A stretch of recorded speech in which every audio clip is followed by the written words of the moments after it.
Super white gini balaga, nakanindot gid balalantaw. Puting-puti ga na napakaganda tingnan at ito'y napakalambot. Halos puro puti tanan ang ingredients na gamiton ta dire. Dili ta dire mag-usar sa yellow na itlog. Halos lahat ng ingredients na gamitin natin dito ay puti, kaya tara nang pisahan na natin. So dito na sa ating mixing bowl, pagsamasamahin lang natin yung puti na asukal, asin, vanilla extract at mantika. Gagamit ako dito ng evaporated milk, pero pwede talaga na gagamit lang tayo dito ng tubig. Pero mas lalong sumarap yung ating cake pag evaporated milk yung gagamitin natin. At pag halong-halo na halos natunaw na natin yung asin at asukal, ay magsala na tayo dito ng cake flour at lagyan din ng baking powder. At haluin lang ng mabuti hanggang sa mapino yung mixture natin. So dito sa aking mixture mga guys, kailangan ko dito na magdagdag ng evaporated milk kasi masyado lang malapot yung aking mixture. Kailangan natin dito na medyo malabnaw ng kaunti o runny lang yung ating mixture. Para po pag nag-roll tayo dito mamaya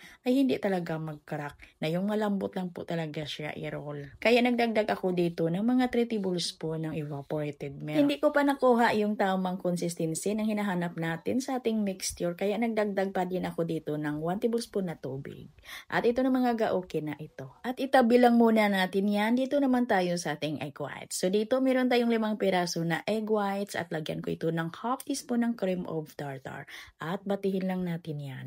At pag ganito na yung consistency ng ating puti na itlog ay unti-unti na nating ilagay yung ating half cup na white sugar. At pag naubos na nating nailagay lahat yung ating asukal ay batihin lang natin ito ng mga ilan pang minuto hanggang sa ito'y maging medium step peaks yung ating mirang. Ayan, ito yung hinahanap natin na consistency ng ating egg whites mga ga or yung ating mirang. At dito, cut and fold lang natin yan dito sa ating cake batter mixture. At hatiin lang muna natin, mag-tempered lang muna tayo dito ng kaunti lang. Na para hindi tayo magkaroon dito ng over mixing, na hindi tayo mahirapan sa pagpo-fold dito, ay magkuha lang muna tayo ng kaunti lang ng ating mirang. Pagkatapos ay cut and fold lang ng padahan-dahan. At pag well combine na ay pwede na nating ilagay yung natira na natin na mirang. At haluin natin ito ulit ng padahan-dahan din hanggang sa ito'y mag-well combine at mga gahuwag lang natin talaga itong ma-over mix.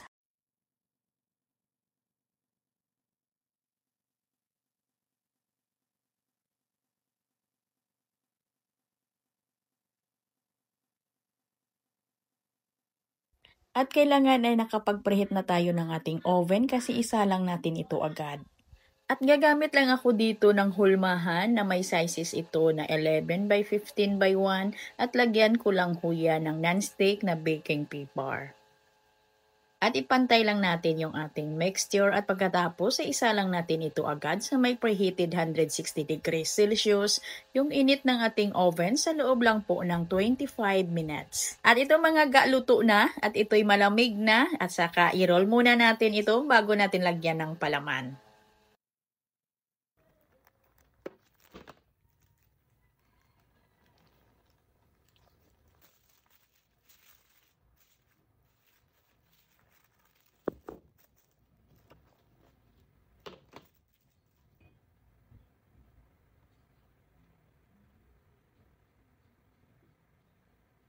At nakalimutan ko kuhanin pala natin itong mga golden brown.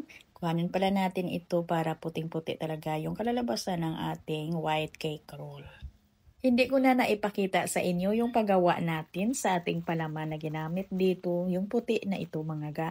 Kasi natira ito sa mga cake roll at jelly rolls ko din na ginawa kaya ginamit ko na lang. At madali lang naman itong gawin, madali lang naman itong i-prepare, bali ECC whipping cream ito.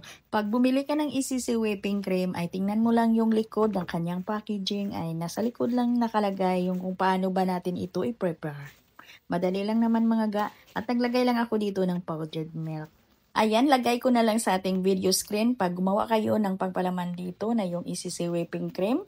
100 grams ng ECC whipping cream, 1/3 cup ng malamig na tubig at lagyan natin yan ng powdered milk.